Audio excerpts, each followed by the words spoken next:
Hello नमस्कार दर्शकबिन सम्पूर्णलाई फेरि पनि आज चाहिँ विशेष गरी यो गोरखा बजारको यो आर्मी ब्यारेक उतापट्टि आर्मी ब्यारेक तपाईहरुले देख्न सक्नु भएको छ। आर्मी ब्यारेक यो चाहिँ रानी पोखरी अनि यो पोखरी चाहिँ तपाईहरुले देख्न सक्नुहुन्छ। पहिलाको पोखरी अहिले चाहिँ पानीको अवस्था चाहिँ हेर्नुस् है त। त्यहाँ हेर्नुस् माटोहरु कस्तो छ, पुरै माटो जमिसकेको छ। अनि त्यो पोल छ नि, त्यो पोलको तल त्यो सिमेन्ट राखेको त्यो पनि देखेको छ भने यो पानी चाहिँ कति घडिसकेको रहेछ कि। अब बर्खायाम पनि यो पानी यस्तो घडिरहेछ के झन् भने यस्तो किन भएको होला। यहाँको स्थानीय बासिन्दाहरूले यहाँको पक्कै पनि यहाँको चाहिँ समिति होला हैन, यो समितिले यस्तो किन गरेको होला, यो किन सरसफाइ नगरेको होला, यस्तो किन व्यवस्था गरेको होला, आई डोन्ट नो के। तर यो पानी चाहिँ झन् घट्दै गएको छ के। हिउँदामा चाहिँ घट्ने हो, तर यो यस्तो बर्खायाम पनि झन् बढ्ने ठाउँमा झन् यस्तो घडिरहेछ के। हेर्नु न, अस्ति आउँदाखेरि चाहिँ ओ त्यो सिडी छ नि, त्यो सिडीसम्म थियो, अहिले त्यो सिडी भन्दा झन् तल घडिरहेको छ के। हेर्न सक्नुहुन्छ तपाईहरुले है, पुरै हिलो छ, माटो छ। अनि अब यहाँको अहिले त्यो सरसफाइ पनि छैन रहेछ। साइडमा कति फोहोर छ हैन। हेर्नुस् यो तलपट्टि हेर्नु त, बोतलहरु छ, कति फोहोर छ के यहाँ। हेर्नुस् त यतापट्टि यो रबर हो के हो यस्तो हैन। यहाँको यो पक्कै पनि यो पोखरीमा त सरसफाइको यो पक्कै समिति त होला, तर यो समितिले किन यस्तो सरसफाइ नगरेको है। कति फोहोर छ हेर्नु न। अब त्यहाँ पहिला रोड बनाएको, त्यहाँबाट ड्याम्पिङ बनाए जस्तो लाग्छ हैन। त्यो सरसफाइ नगरे यतिकै छोडिरहेछ। हेर्नुस् त हो त्यो होल पाल देखिरहनु भएको छ तपाईहरुले।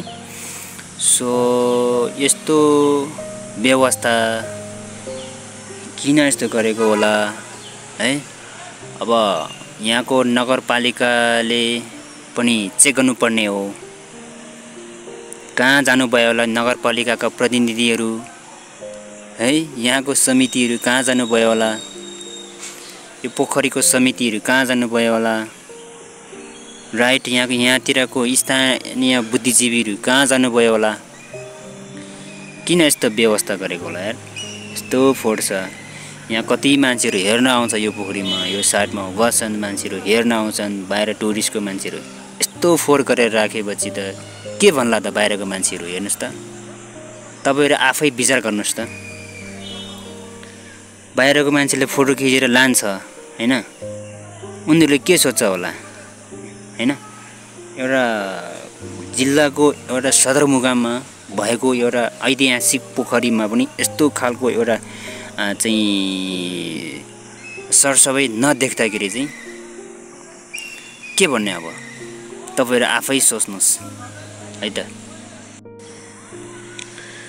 अनि अर्को कुरा चाहिँ यहाँ भित्र कति धेरै माछा रहेछ के। यहाँबाट चाहिँ यो क्यामेराले अलि नदेख्दो रहेछ, नभ्याउँदो रहेछ। अनि भित्र मैले चाहिँ यहाँबाट चाहिँ कति माछाहरू रहेछ कि त्यहाँ। अब यस्तो फोहोर छ, बानी नै छैन कि। अब माछालाई यो माछा त मर्छ कि पछि त। हेर्नु पानी सफाइ छैन, हेर्नु त तल धुलोहरू उडिरहेछ नि भित्र। त्यो सबै माछा हो क्या भित्र, कति धेरै माछा। हेर्नु त ठुलो माछा रहेछ है कोही चाहिँ। अब यस्तो माछा छ, यसलाई चट्ट सफा गरेर हैन, अथवा कि यसलाई यो पानीलाई तानेर फेरि अर्को पानी हालेको भए यो माछाहरूले राम्रोसँग बस्न पाउँथ्यो हैन। बाहिरको मान्छेहरू अब टुरिस्टहरू आउँदाखेरि हेर्थ्यो यो माछाहरू सबै कुरा हैन। त यो छैन के। किन यस्तो गरेको यार। कहाँ गयो त यहाँ जिल्लाको यहाँको प्रतिनिधिहरू कहाँ गयो, नगरपालिका प्रतिनिधिले यो किन यस्तो गरेको त। हेर्नु पर्दैन यो पनि यहाँको सम्पत्ति होइन र हैन। यस्तो व्यवस्था गर्न पाइन्छ र। टुरिस्ट आउने सेन्टरमा यस्तो व्यवस्था गर्न पाइन्छ, यो पाउँदैन के है। सो तपाईहरु यहाँ देख्न सक्नुहुन्छ, यो चाहिँ सफा गरेको भए यो माछाहरू राम्रोसँग बस्न पाउँथ्यो। अहिले हेर्न त कति फोहोर छ, तर माछाहरू हेर्न कति गाह्रो तरिकाले बसिरहेछ कि। हेर्नु न माछाहरू, पानी नै छैन। त्यहाँ भित्र पुरै माटो छ के। सो यस्तो चाहिँ गर्न चाहिँ सक्दैन के। जनप्रतिनिधि केही गर्छु भन्ने आइसकेपछि यस्तो ठाउँमा चाहिँ अलिकति ध्यान दिनुपर्छ के। कुना कब्जा भन्दा यो यस्तो मेन सेन्टर ठाउँमा चाहिँ यस्तो टुरिस्टहरू आउने मेन सेन्टर ठाउँमा चाहिँ अलिकति ध्यान दिनुपर्छ के। तर यो छैन। यो चट्टै सरसफाइ गरेको कति राम्रो देख्छ के। हेर्नु है, अब उतातिरको हेर्नुहोस् त्यहाँ कति राम्रो देखिरहेछ हेर्नुहोस् त चट्ट। अब यतापट्टिको चाहिँ सरसफाइ छैन, कति फोहोर छ। अब यस्तो व्यवस्था गर्ने के भन्ने हो खै, तपाईहरु आफै सोच्नुस् है त। Thank you.